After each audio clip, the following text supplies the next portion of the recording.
What is going on, everybody? Good afternoon. Happy Monday.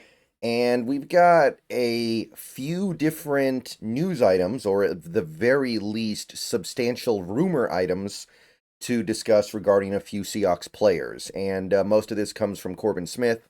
And Corbin Smith does have pretty reliable sources. He does do this fairly seriously. And generally speaking, when he says something, it's at the very least worth taking seriously, even if you don't take it literally. So let's go ahead and take a look at what he had to say about a few Seahawks players here. Just kind of a little news roundup, I guess you could call it. So first, let's start with Tyler Lockett here. Got this tweet from Corbin. The Seahawks spoke with Lockett's agent late last week. Unless they were able to hash out a revised contract with a much lower cap hit, all signs point to him being released this week. So that's a relatively concrete statement, right? I mean that's pretty. There's nothing really all that vague about that statement.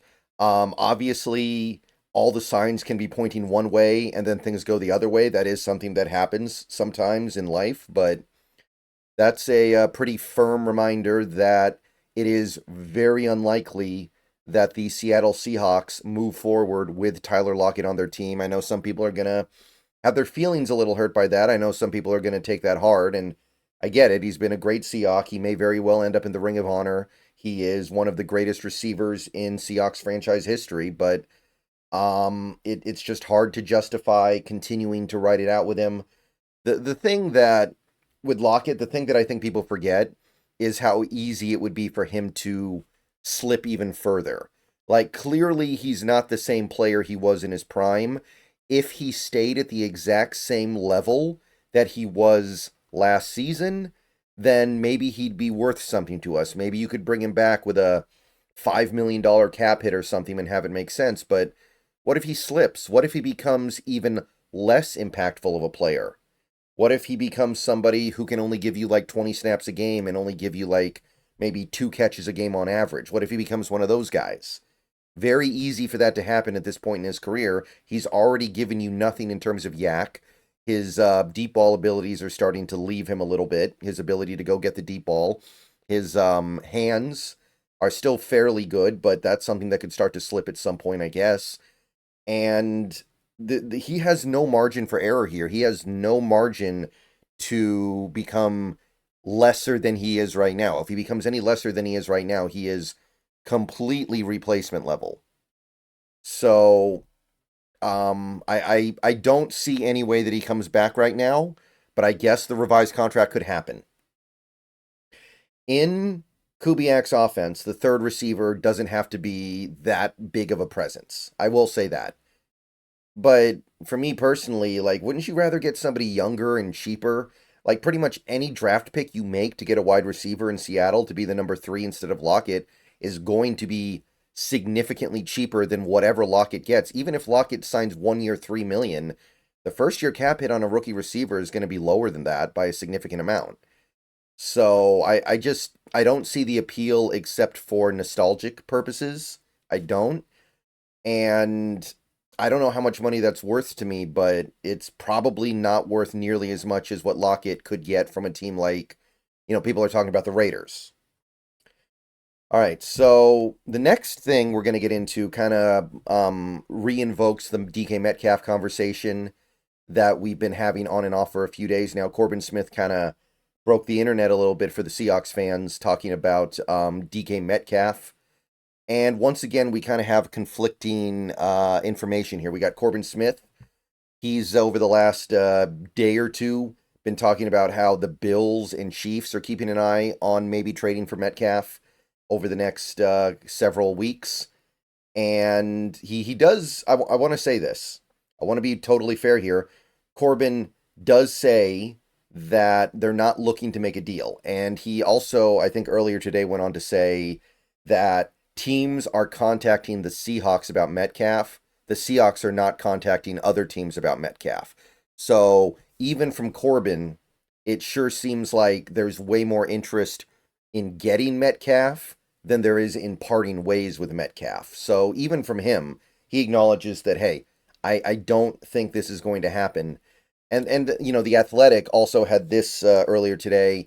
They've had no trade discussions surrounding star receiver Metcalf and are not expected to make him available, which I guess on some surface level does contradict what Corbin said. So there's a little bit of conflicting information here. You got to decide who you believe and who you don't believe. I think the baseline interpretation is still the best one. We want to extend Metcalf, but we want to have a back door in case the contractual discussions break down. If DK Metcalf wants to get paid like he's a top 3 receiver in the league and he refuses to budge off of that, I think you have to strongly consider moving him. And at that point, I think you probably do. I'm willing to overpay him a little bit, but I'm not going to overpay him like that. That's something that can really mess up your team. You can overpay a player like DK Metcalf by a little bit, and it's okay. But you overpay him by a lot, which is what paying him like a top 3 receiver would be, and now you're in trouble. So, again, I will say that Metcalf probably is not thrilled about going to Buffalo, and maybe Kansas City would be okay. I know that those teams are much better than the Seahawks right now. Those are 2 of the best teams in the league. But I don't know if he's excited about spending part of his life every year in Buffalo or Kansas City. I talked about the Green Bay factor, where I seriously doubt DK Metcalf wants to spend part of his annual life in a place like Green Bay. I think it'd be kind of like a Dame Lillard over in Milwaukee, who apparently hates it there and just stays in his apartment all day and watches boxing because there's nothing to do, and he hates it. He wanted to go to Miami or LA or something like that. So, I think that it is still far more likely than not that DK gets extended, and these are just giving a back door in the event that he's stubborn about his contract, like Frank Clark.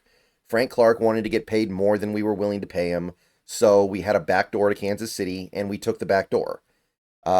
We need a back door with DK Metcalf. We don't want to be caught flat-footed if we get to a particular date and time, probably any time before the draft, and we realize he he thinks he should get paid 34, 35 million a year, and that's not happening. All right, so that's it for the Metcalf stuff. I just kind of wanted to cover that because we are getting conflicting information to an extent. But it's just one of those times of the year where you got to decide who you believe, and it's not always easy to do so. One other thing Corbin put out there was about Uchenna Nwosu. John Schneider confirmed that the Seahawks have been working on a revised contract with Nwosu. He's got a $21 million cap hit in 2025. A simple restructure would create up to $6.6 million in cap relief, but it would bump his cap hit up to $24 million next season. And he theorizes that maybe they add a void year onto Nwosu's deal to spread out the cap hit on a restructure over 2 years, which is something that I generally am in favor of doing. You are playing with fire a little bit with Nwosu because he has been injured so much over the last 2 years. You would really hate to have a significant cap hit on the books for him in 2027 or beyond, when he may not even be able to give you good play anymore or consistent, volume level play where he's actually out there a significant amount of the time. But this is something that teams do that is objectively smart because the cap goes up every year. And the cap going up means future cap hits are less significant than current cap hits. Think about how massive a $10 million cap hit would have been 20 years ago versus how big it is now. And then think about it 20 years from now.